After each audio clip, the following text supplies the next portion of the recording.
Bonjour, salut, le cours est sur le tarot aujourd'hui. Sur le Tao, pardon. Plus tard, on fera sur le tarot. De Dieu. Alors, on va continuer donc le cours 3e sur le Tao. Dans le premier, on avait fait sur les 4 premiers chapitres. Dans le deuxième, on a fait les 5 chapitres suivants, formant la première neuvaine. On avait vu qu'il y avait 81 chapitres, que ça correspondait à Anochi, qui est le nom de Dieu président le Keter, et aussi à Kien, ou qui est le créateur en chinois, mais qui s'écrit aussi Kain comme un rien, comme un néant, mais qui n'est un néant de lettres en réalité, puisque c'est la même lettre que Kaani, comme un jeu, et de Anochi, donc qui est je suis. Donc, on va voir que tout le style du Tao est un style purement allégorique. C'est-à-dire que même lorsque ça parle de choses qui sont totalement terrestres, il faut d'abord entrevoir ces choses-là d'après les racines et la connaissance de la hiérarchie des racines. Bien que ce soit Lao Tzu qui l'ait dévoilé, qui l'ait reçu, je pense que c'est quelque chose, un livre qui trouve ses origines dans une tradition primordiale, originelle, et on peut quelque part le relier à Hanor, dans la transmission, tout au moins puisqu'il est le scribe du ciel, donc c'est logique. Alors, procédons avec la clé d'Enoch et continuons donc les chapitres de la deuxième neuvaine, c'est-à-dire du deuxième groupe de 9. Alors, il commence comme ça, le 10e chapitre. Donc, sa définition, sa clé kabbalistique, c'est Keter de Chokhmah, la couronne de la sagesse. Comment reçoit-on la couronne de la sagesse?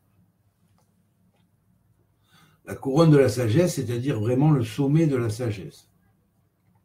L'unité de Dieu avec Dieu dans la sagesse.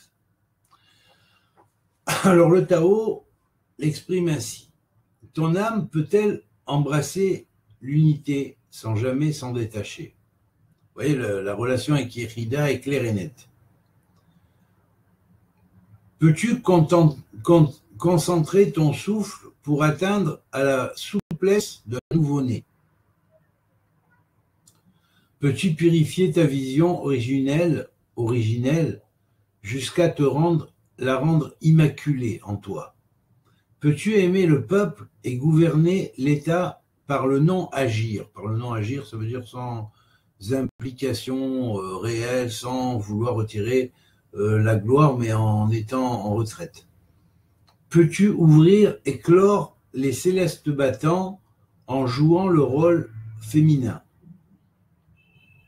Ici, on va symboliser le fait que la féminité, quelque part, au niveau de l'engendrement, est plus grande que la masculinité, parce que le monde ne peut pas être accouché si ce n'est que par le principe féminin. Donc peux-tu purifier ta vision originelle jusqu'à la rendre immaculée, et peux-tu aimer le peuple et gouverner l'État par le non-agir? Peux-tu ouvrir et clore les célestes battants du ciel en jouant le rôle féminin, c'est-à-dire en jouant le rôle de la terre par ton corps? Peux-tu tout voir et tout connaître sans user de l'intelligence rationnelle, bien sûr. Il y a toujours une intelligence qui est supérieure, et on va voir ça dans la sphira qui suit. Alors, produire et faire croître, produire sans s'approprier, agir sans rien attendre, guider sans connaître, c'est la vertu suprême. Alors, vous voyez, dans le Tao, il y en a un paquet quand même, ça passe pas pour enseignement juif, apparemment. Ouais, il y en a un paquet, là, les Noachides, vous voyez. Il y a un paquet de mitzvot, là, de Bnei Noach, derrière tout ça. On vous a pas cantonné à 7 en nombre. C'est-à-dire qu'il Il y a quelque chose derrière le 7, bien évidemment. C'est le nombre de lettres qu'il faut compter. Vous avez 434 mitzvot en réalité, pas 7, comme on vous fait croire.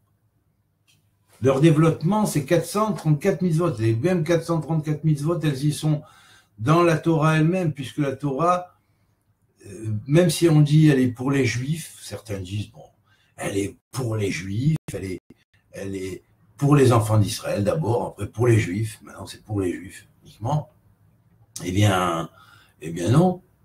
Non, la Torah est universelle, elle est pour le monde entier, pour l'univers entier. Le monde a été construit par la Torah. Donc le monde veut savoir par quoi elle a été construite.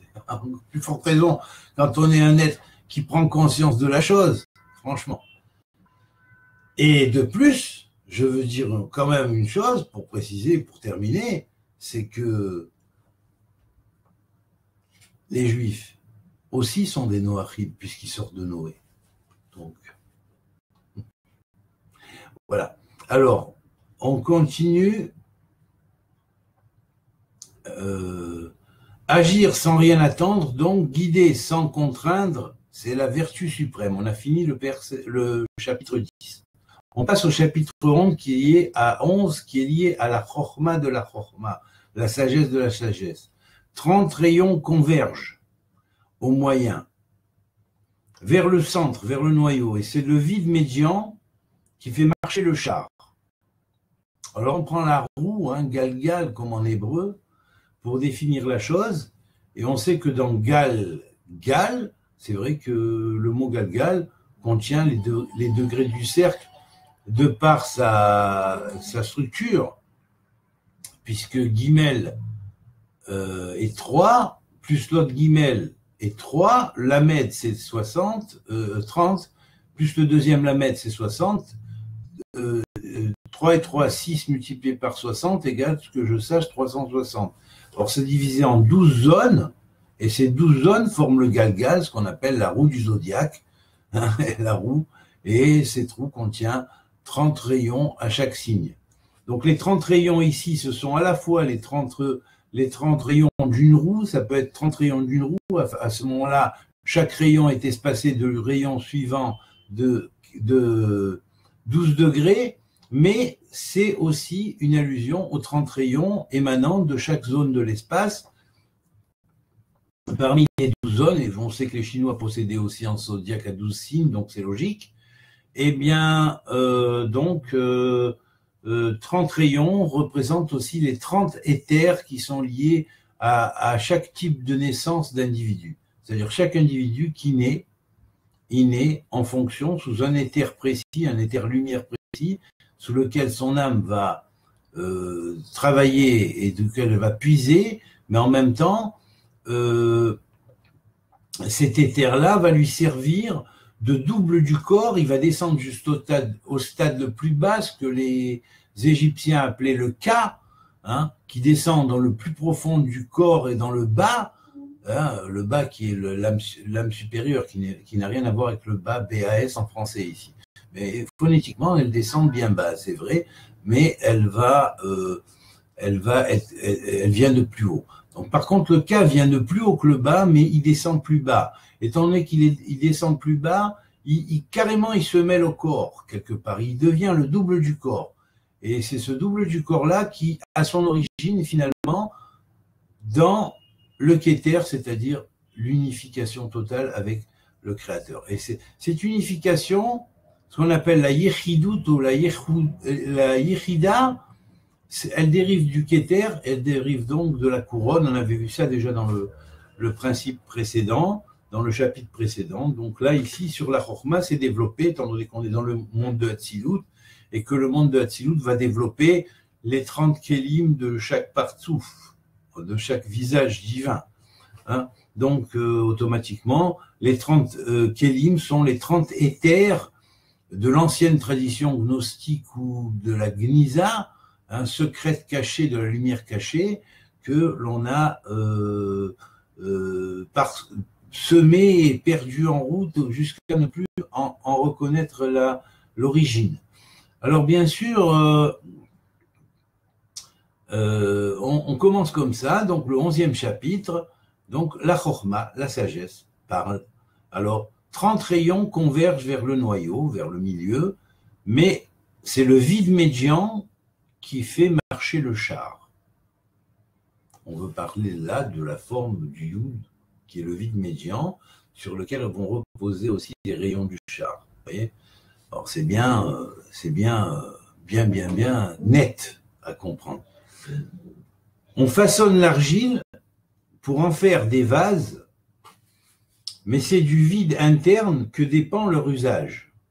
Alors là, bien sûr, l'argile, en valeur numérique, en hébreu, se dit chol. Or, chol, ça veut dire aussi le monde chol, le monde non sacré, c'est-à-dire le monde profane. Eh bien, le chol peut devenir tzipora chol, c'est-à-dire le fameux phénix. Et ce fameux phénix, il est lié bien sûr à la sagesse. Et vous savez que le phénix joue un très grand rôle aussi dans la tradition chinoise. Alors donc c'est du vide interne, du vase, de tous les vases. Et les vases sont les kélim, les récipients, les réceptacles, bien sûr, que dépend leur usage. Étant donné qu'un réceptacle n'est pas fait pour l'extériorité du réceptacle, c'est-à-dire ses contours, mais il est fait pour sa contenance et ce qu'il doit contenir. Donc l'important, c'est dans l'intérieur, et l'intérieur est vide par rapport au plein de l'objet en tant que vase. Donc une maison est percée de portes et de fenêtres. C'est encore le vide qui permet l'habitat. On n'habite pas dans les murs de la maison, on habite à l'intérieur de la maison, dans le vide de la maison. Bon, petite constatation simple, mais ô combien profonde. L'être donne des possibilités et c'est par le non-être qu'on les utilise. Alors, vous voyez, c'est extraordinaire parce que là, on dit, c'est connu, hein, Chochma me'ain timatse. La sagesse est sortie du néant. Vous voyez?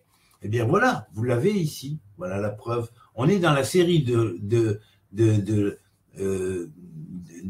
la neuvaine de Chochma, et à la deuxième sphira qui est liée au deuxième chapitre, donc, qui est liée à la sphère de Chochma, eh bien, donc qui est Chochma de Chochma, eh bien, voilà, donc on va vous dire, c'est à la maison, à l'intérieur que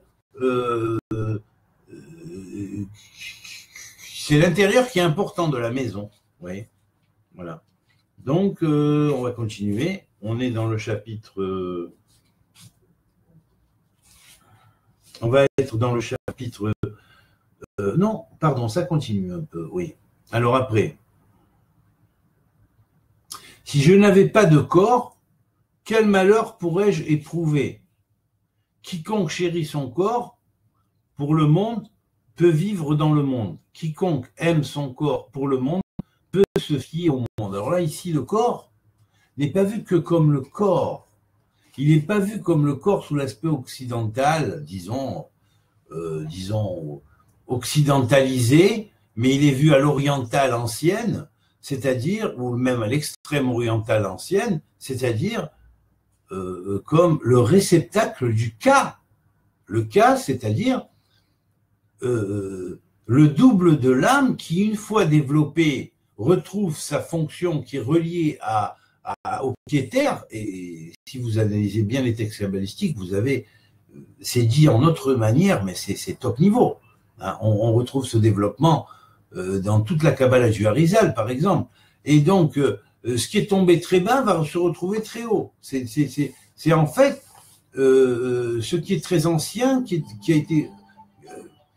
est tombé très bas, va se retrouver très haut. Et donc, va remonter ensuite jusqu'à son origine, qui est le Keter et la Yechida, et va s'unifier au Créateur, et donc s'unifier à la couronne. Hein. Et là, bon, d'accord, ça c'est la base. Maintenant, comment cette base-là s'est développée au travers de ce deuxième chapitre qui est lié à la Chochma de la Chochma, on nous l'explique ici. Voilà. On nous l'explique ici.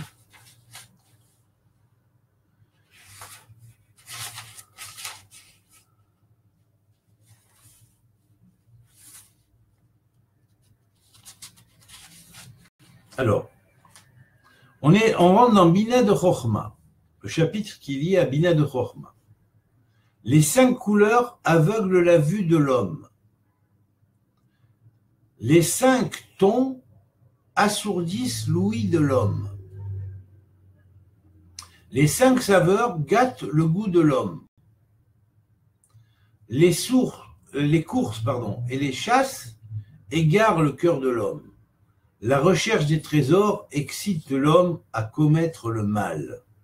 Vous voyez, il y en a un paquet là de mitzvot positives, hein, quand même. Hein. Vous voyez, il y en a un paquet de mitzvot positives. Franchement, il faut rigoler, je te jure. Alors, c'est pourquoi le saint s'occupe du ventre et non de l'œil.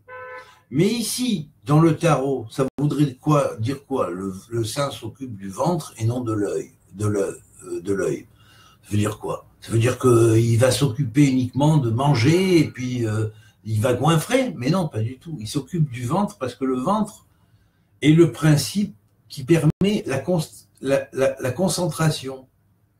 C'est en se concentrant sur le ventre, notamment, et en respirant donc calmement et avec des respirations rythmées, avec une contraction du ventre, que précisément l'énergie se concentre vers le ki. Hein, donc automatiquement, toute l'énergie de base est liée à cela. Donc le saint s'occupe du ventre, ça veut dire qu'il s'occupe de garder son contrôle, il s'occupe d'être comment dirais-je, de maîtriser les passions, de maîtriser l'emportement, de maîtriser la hargne, la haine, toutes ces choses-là. Vous comprenez, il ne laisse pas aller comme ça, il laisse pas aller, il voit pas une injustice et il dit rien, il dit, et ça s'appelle travailler sur le ventre. Par contre, l'œil, eh bien là-dessus, le Midrash nous dit, l'œil convoite, le cœur désire, il amène le cœur à désirer, et la main accomplie. Ça veut dire quoi? Ça veut dire que de tous les plaisirs du monde, que par les 5 couleurs, toutes ces choses qui aveuglent notre vue, les beautés du monde, qu'on convoite par notre œil, quelquefois, on les veut chez soi, vous voyez. Ou alors les 5 tons qui assourdissent l'ouïe de l'homme, c'est-à-dire en fait la musique, ce que l'on entend, vous voyez, eh bien, si ça assourdit la musique, l'ouïe de l'homme, ça veut dire qu'il tient compte uniquement du côté matériel de la musique, du son.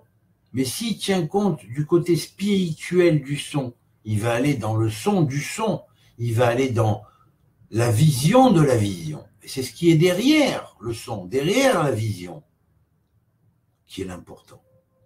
Les 5 saveurs gâtent le goût de l'homme. Ça veut dire que dès lors qu'on tient compte du doux, de l'amer, de l'aigre, du salé et du sucré, eh bien, dès lors qu'on est uniquement, on considère les choses d'après ces 5 valeurs-là, eh bien, si on prend les valeurs extérieures, on est pris par l'illusion du monde. Par contre, si on transcende et qu'on unit la chose avec le monde supérieur, hein, c'est ça la bina de la chokhma, c'est-à-dire la réflexion dans le détail pour arriver à la relier à l'intuition suprême, celle dans laquelle on ne réfléchit pas et on comprend sans réfléchir par le raisonnement logique humain, hein, je parle, en décortiquant les choses, en faisant du pile-poule, des fois qui n'a pas forcément le sens qu'on devrait lui donner, que l'on devrait lire les textes, hein, pas en faisant un pile-poule stam, disons. Hein, donc, vous voyez, donc réflexion tergiversée pour tergiverser, ça sert à rien. Voilà, donc en fait, ça veut dire quoi? Les 5 saveurs gâtent le goût de l'homme, parce qu'en réalité, derrière le taram, qu'est-ce qu'il doit chercher? Les taramim. Quelle est la racine du goût? Eh bien, c'est certain que les 5 racines du goût ont une relation avec les 5 racines des lettres. Vous voyez? les lettres qu'on appelle les EAH, les gutturales, les boumaf, les lettres dites labiales, les lettres dites dentales, les lettres dites palatales, les lettres dites linguales. Vous voyez, donc pour les dentales, c'est the sarchas, pour les labiales, c'est de talnat, pour les palatales, c'est gikak, gimel, kouf, yud, kaf, yud, kouf, ainsi de suite. Donc ces lettres-là sont dans les aliments que nous mangeons. Ils constituent leur, ce qu'on appellerait leur douceur, leur aigreur, vous voyez. Alors si on va chercher les ta'amim en plus, c'est-à-dire toutes les accents qu'on met par exemple au-dessus de la Torah, au travers de ce qu'on mange, on va chercher l'intonation du goût, la délicatesse du goût, eh bien, au travers de ça, on va trouver toute une discipline mentale et spirituelle et une sacralisation du monde du rôle, comme l'avait dit le chapitre précédent, qui nous permet de transformer ce qu'on appellerait le monde profane en un monde phénix, en l'oiseau phénix qui transmute le monde profane en monde sacré. Alors bien sûr, on va continuer maintenant, les courses et les chasses égarent le cœur de l'homme. Pourquoi les courses et les chasses égarent le cœur de l'homme? Parce que l'homme, bon, voit la chose, et puis il va rentrer complètement dans le monde matériel, hein. Multiplier les chevaux, multiplier les extensions territoriales, parce qu'en fait c'est ça la chasse, l'origine de la chasse. Aller chercher à l'origine, c'est l'expansion territoriale. D'abord on prend les domaines des animaux, on va chercher les animaux, on s'approprie de force quelque chose qui ne nous est pas donné forcément par la nature de recevoir directement, vous comprenez? Bon, donc c'est la chasse et la course. C'est pareil, donc les courses, pour parler des courses de chevaux, on sait que les courses et les rapidités comment dire, des coursiers étaient une base de l'art de la guerre à l'origine. Donc il faut bien tout voir comment ça marche symboliquement. Et là après, on va voir, la recherche des trésors excite l'homme à commettre le mal. La volonté d'accroissement matériel, la volonté de vouloir accroître ses richesses et de vivre plus dans l'opulence, eh bien, quelquefois, c'est signe de corruption, disons, de volonté de faire même le mal pour arriver à ses fins au niveau matériel. C'est pourquoi le saint s'occupe du ventre et non de l'œil. Du ventre, de sa concentration, de faire le travail qu'il faut pour réparer les choses, avec toute la symbolique du ventre et du monde matériel, hein, pour travailler ce corps qui est devenu, qui était lumière à l'origine et qui est devenu un corps de chair, retrouver l'espace lumineux de cet éon de lumière, de gloire, cette espèce d'éther-lumière qui est en nous, qui nous permettra, ou notre cas, qui nous permettra de reformer ce qu'on appellerait le corps de résurrection ou corps glorieux, voilà, de le bâtir. Et ensuite, il termine le 12e chapitre en disant « C'est pourquoi il rejette ceci et choisit cela ». Et ça s'appelle faire le bon choix dans ce monde. Parce que le but de ce monde, c'est, comme le dit le Pirkei Avot, c'est juste un vestibule où on se prépare à rentrer dans le royaume. Voilà. Donc on va se revêtir des vêtements qui seront les vêtements avec lesquels on entrera dans le royaume en fonction des bonnes actions qu'on aura fait, des bons choix qu'on aura fait.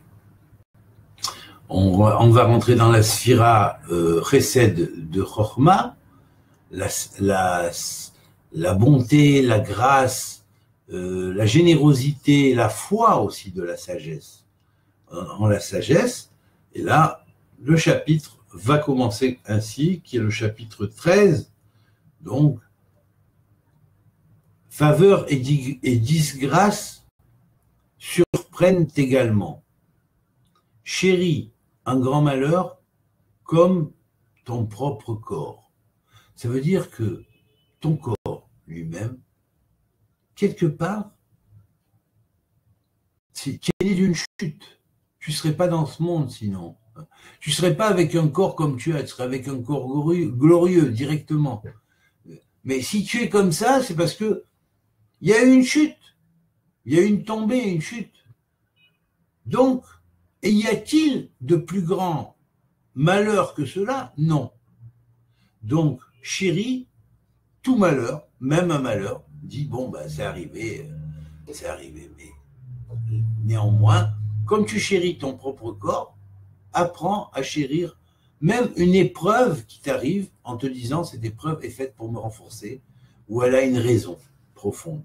Et ça, c'est le chesed gadol, c'est la générosité et la foi extraordinaire que Dieu nous donne de découvrir.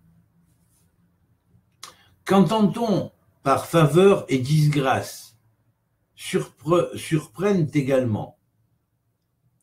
La faveur élève et la disgrâce abaisse. Obtient-on la faveur, on est surpris. Ou la perd-on, on est encore surpris. Tel est le sens de faveur et disgrâce surprennent également. C'est-à-dire, quelque part, ça s'égale. C'est le paradoxe. Des fois, l'antenne qui est dirigée vers nous, et notre antenne pour capter également, l'antenne qui diffuse, eh bien, des fois, elle tourne comme ça, des fois, elle tourne comme ça. Ben, quelque part, il faut l'accepter, quelque part. Et il faut toujours bénir le ciel quand même, quoi qu'il en soit. C'est très important. C'est ça, c'est vraiment le... Bénir même pour les épreuves, parce qu'elles ont une raison. Quelquefois, pour nous développer mieux. Quelquefois, pour arriver à prendre conscience de nous-mêmes, justement, et précisément. Vous voyez ? Qu'entend-on par chéri un grand malheur comme ton propre corps? Réponse, ce qui fait que j'éprouve un grand malheur, c'est que j'ai un corps, en fait. Voilà. Là, il vous amène directement à l'évidence. Le fait que tu as un corps, tu as sur toi automatiquement un grand malheur. Le fait que tu es dans ce monde, c'est déjà une grande épreuve. Le reste sont des épreuves mineures. Oui, le corps te fait mal, le machin, mais tout ça, ce sont des symptômes pour que tu arranges l'élément majeur. Le fait que tu as un corps et non un corps de gloire, ça veut dire que quelque part, tu as un problème. On a tous un problème et on est venu pour réparer dans ce monde ce problème. Si je n'avais pas de corps, quel malheur pourrais-je éprouver? Et en plus, ce corps-là, c'est ce corps-là qui te donne de ressentir la douleur, la souffrance, la joie aussi.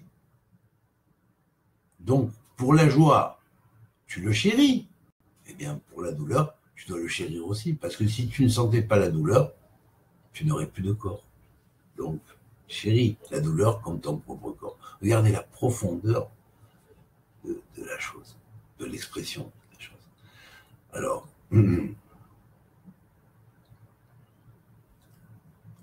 quiconque chérit son corps pour le monde peut vivre dans le monde. Celui qui accepte son corps pour le monde, avec les épreuves qu'il nous cause, et dont la plus grande épreuve est celle de l'avoir et d'être descendu au niveau où nous avons dû descendre pour l'avoir, le niveau qui dépend du ventre et se répare par le ventre, symboliquement, ici allégoriquement bien sûr, et quiconque aime son corps pour le monde, peut se fier au monde. Celui qui aime son corps pour tout le monde, pour le monde, peut se fier au monde. Il aime son corps pour le monde. Il aime son corps pour le monde. C'est-à-dire qu'il aime son corps pour pouvoir servir le monde, aider le monde. Eh bien, il peut se fier au monde. Voilà. C'est fantastique. C'est fantastique. Nous abordons le 5e chapitre, dont la sphira est din ou gevura, ce qui veut dire justice et puissance, d'accomplissement de cette justice, de la chorma, de la sagesse. Le regardant, on ne le voit pas. On le nomme l'invisible. L'écoutant, on ne l'entend pas. On le nomme l'inaudible. Le touchant, on ne le sent pas. On le nomme l'impalpable. Ces trois états dont l'essence est indéchiffrable se confondent finalement en un. Oui. Oui, c'est très ancien, hein, ça date du 5e siècle, disons pour l'écriture officielle, 5e siècle avant le christianisme. Hein. Oui. Sa face supérieure n'est pas illuminée. Sa face inférieure n'est pas obscure. Perpétuel, il ne peut être nommé. Alors vous connaissez le Bahir, le Sefer HaBahir, qui dit « Vechocher lo yarshirlo ». Il commente, et un verset des psaumes « Vechocher lo yarshirlo ». Et les ténèbres ne l'enténébrisent pas, en parlant de l'éternel. Alors bien sûr, ça veut dire quoi? Ça veut dire que même dans les fins fonds des ténèbres, il est toujours pur et saint. Voilà. C'est ça, la force de l'éternel. Parce que ses pensées sont au-delà de nos pensées, comme les cieux sont au-delà de la terre. Et ça, il faut bien se le mettre dans la tête.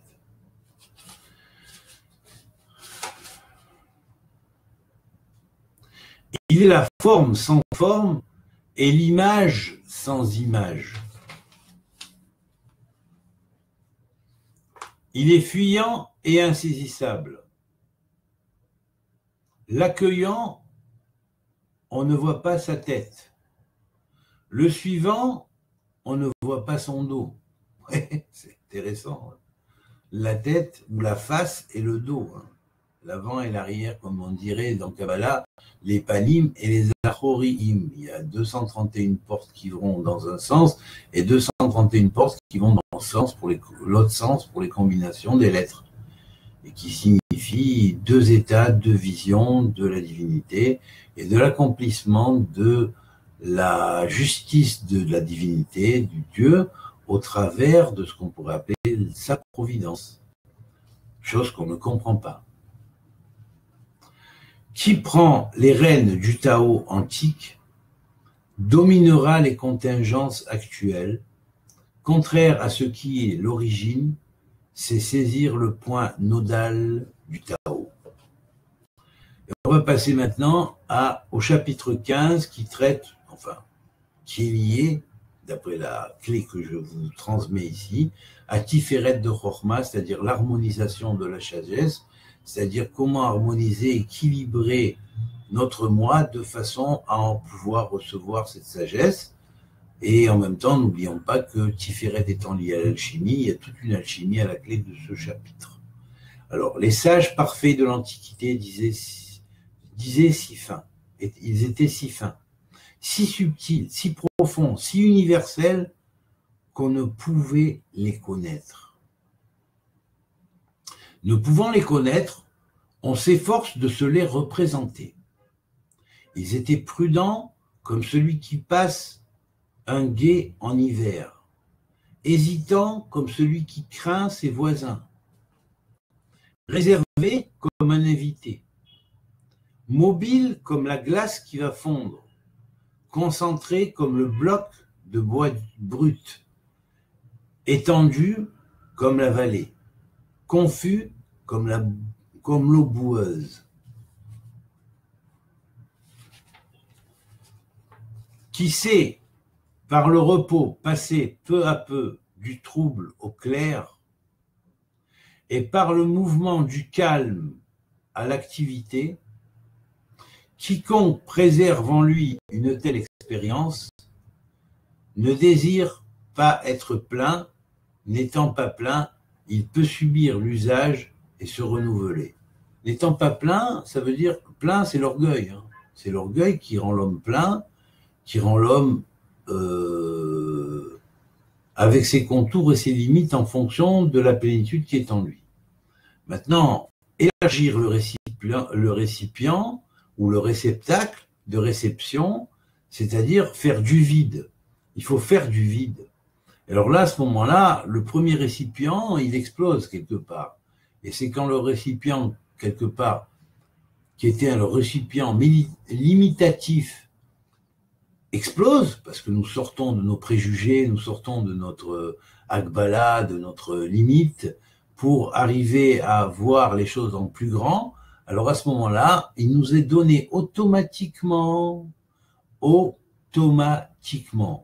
un nouveau réceptacle qui est plus vaste. Et ce réceptacle plus vaste, dans un premier temps, il est vide.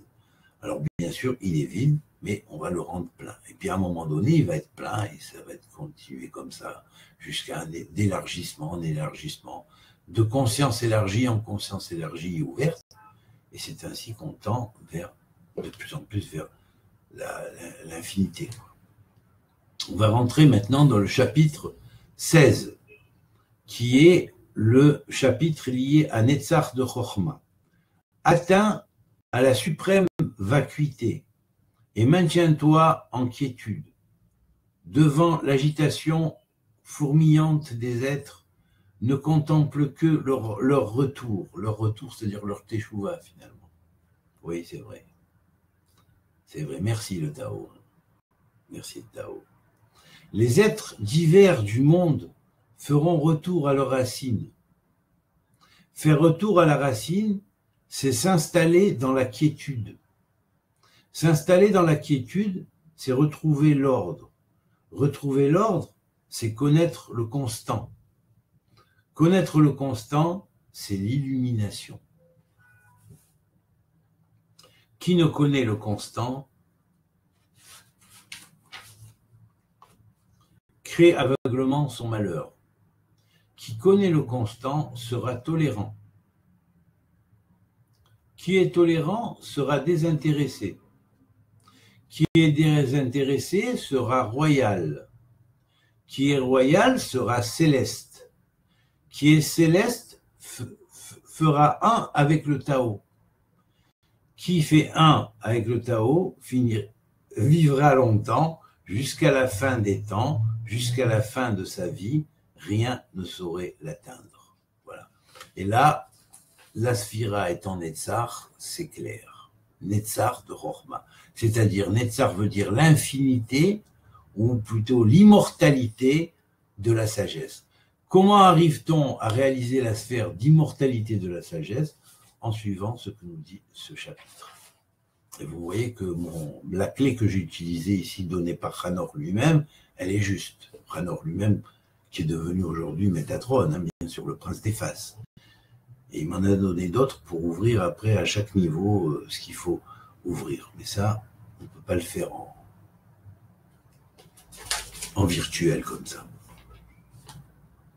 Donc arrangez-vous pour que j'ai une yeshiva, ou disons un centre d'études, et puis avec l'aide de Dieu, priez pour ça, priez pour que ça se réalise, qu'on trouve un sponsor, un homme qui veut faire un bon placement de son argent, qui dit voilà, je veux aider Monsieur Lelouch à aider les gens à ce niveau-là, et bien voilà, et on fera le plus grand bien qu'il faut à toute la planète. Voilà. Alors, je dis rien, j'ai émis, c'est tout. Maintenant à vous de voir. Alors ensuite, on rentre dans le chapitre 17 qui est lié à Od de Chochma, ou la splendeur de la Chochma qui est liée aussi au Tikkun. Le maître éminent est ignoré du peuple. Celui qui fait le vrai Tikkun, il est ignoré du peuple. Parce que le peuple est souvent sous le mauvais Tikkun. Dans toutes les religions qui soient. Surtout les religions monothéistes, je parle. Ensuite, vient celui que le peuple aime et loue. Enfin, monothéiste connu, bien sûr, parce que le Tao aussi est monothéiste. L'Égypte ancienne aussi, elle était monothéiste. Le celtisme antique était monothéiste avant de devenir polythéiste, comme l'égyptiologie d'ailleurs. Le mazdaïsme ancien était monothéiste. C'est pareil, avant de devenir manichéiste. Donc voilà, c'est tout. Donc il faut voir que la tradition primordiale, à l'origine, tout était monothéiste.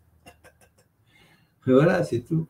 Alors, enfin, le maître éminent est ignoré du peuple.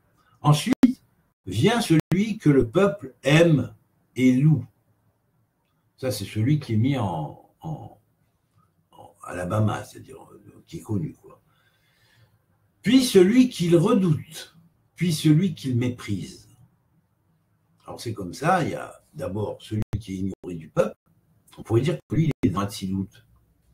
Puis il y a un autre maître qui lui est dans Bria, il se tient au-dessus, hein, mais le peuple aime et le loue. Hein, c'est-à-dire quelque part, ce sont des gens qui étaient sur Terre, peut-être qu'on glorifie les bonnes actions qu'ils ont faites, mais bon, ils sont plus là, quoi, vraiment. Et puis, il y a celui qu'ils redoutent. Hein. Ils en ont une crainte. Pourquoi? Parce que ça se passe dans le monde des anges, c'est Bria. Là, c'est vrai, bon, ben, hein, on fait attention. Et puis, celui qui méprise. Celui qui méprise, c'est souvent celui qui dit, vous savez, je vais faire ça et ça pour vous, et ça et ça pour vous, votez pour moi. Et puis après, tout le monde là dans le baba, parce que franchement, ça n'a rien donné. Je ne sais pas si vous êtes dedans, mais enfin, vous en avez suffisamment sur Internet pour y réfléchir. Donc, si le maître n'a qu'une confiance insuffisante en son peuple, celui-ci se méfiera de lui. Ça pour dire le maître, c'est-à-dire celui qui dirige le peuple en comment dirais-je, celui qui dirige le peuple d'une manière connue. Voilà. Le peuple se méfiera de lui. Le maître éminent se garde de parler. Et quand son œuvre est accomplie et sa tâche remplie, le peuple dit « Cela vient de moi-même ». Le peuple a l'impression que c'est sorti de lui. C'est-à-dire qu'il a réalisé quelque chose parce que le sage a réussi progressivement à transmettre quelque chose. On va passer maintenant au chapitre 18, qui est le dernier donc, de la deuxième neuvaine de chapitre, hein, qui est le chapitre 18, donc 2 fois 9. Alors, l'abandon qui est lié à Yesod de Chochma, le fondement de la sagesse.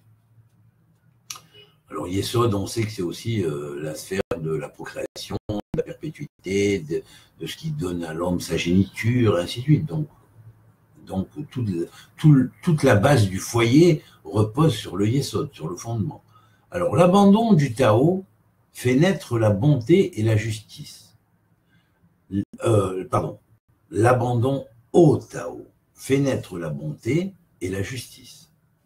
L'intelligence et le savoir entraînent le grand artifice. Discorde des 10 parents.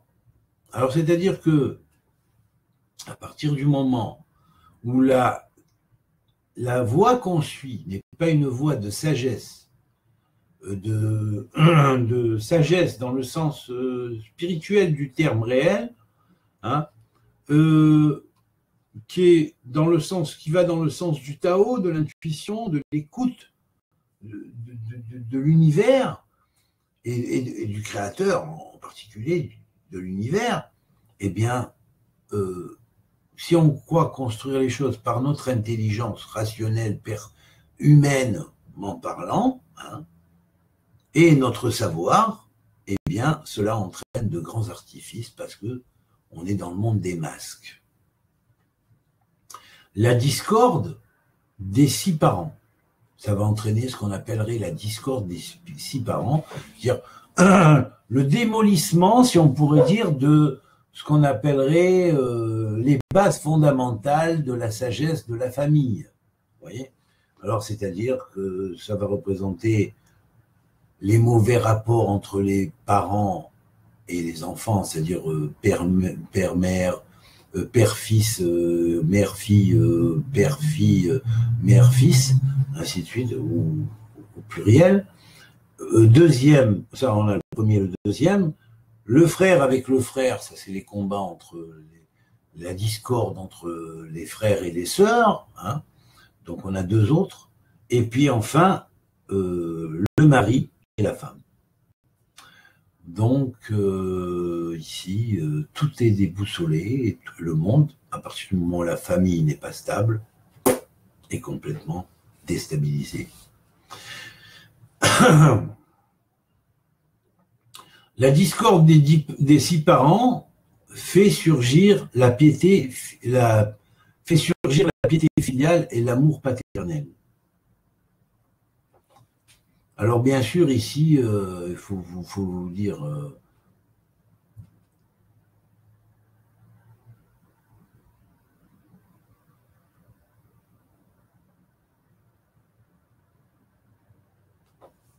Ah, pardon, excusez-moi. Peut entraîner donc par les grands artifices dont la discorde des 6 parents. Fait surgir la piété filiale et l'amour paternel. C'est que comme ça que tu vas construire ou reconstruire l'Yesod vers la sagesse. La nuit est le désordre du royaume provoquant la loyauté et la bonne foi. Alors là, ici, ces termes-là, c'est un peu... Pardon, excusez-moi. Il faut éloigner le voile des apparences de ce qu'on appellerait la loyauté et la bonne foi, sous les apparences, de façon à éviter la nuit des désordres du royaume. Et là, c'est dit d'une manière très, comment dirais-je, de cette manière-là. Bon, la nuit et le désordre du royaume provoquent la loyauté et la bonne foi. Mais c'est une loyauté et une bonne foi qui sont fausses. Pour retrouver la vraie loyauté et la vraie bonne foi, il faut reconstruire d'abord et avant tout il faut rétablir la discorde de ce qu'on appelle les 6 parents et rétablir la piété familiale et l'amour paternel. À partir de là, on peut reconstruire la société selon ses fondements et l'étendre après à toutes les variations de la société. Voilà. Et à ce moment-là, la loyauté et la bonne foi qui se construit est une loyauté et bonne foi non pas théorique, exprimée, expliquée. Vous savez, la loyauté c'est ça, la bonne foi c'est ça, et qu'à ça, et un tel il a dit que c'était ça, donc c'est comme ci, et donc c'est pas comme ça. Et tout ça c'est du... Il faut agir. Il faut agir. Donc la loyauté et la bonne foi, on l'a fait. C'est pas la peine de la théoriser. On sait ce que c'est. Par l'intuition, on sait où elles sont. Parce que le Tao qui est en nous, nous le dit. Et le Tao, c'est vrai que si on permute les lettres, c'est hôte. C'est un signe. C'est une lettre. C'est nos lettres. Donc les lettres que les cieux nous ont envoyées sont des lettres qui vont parler à notre être. Voilà. Donc, on peut trouver la bonne voie à travers de ça. Voilà.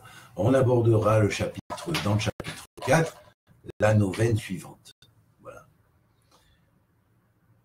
Alors, bien, voilà, on en est pour le moment à 3 cours qui ont été faits sur le Tao, celui-ci est le 3e, en parallèle avec les 3 cours qui ont été faits sur le I Ching.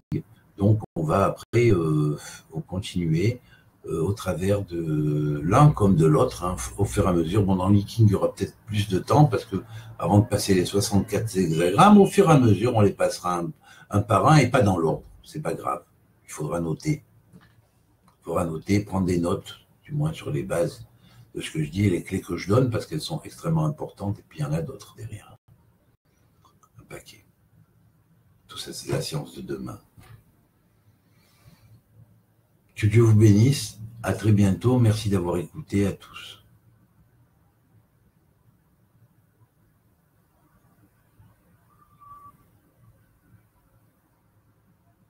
Merci tout le monde.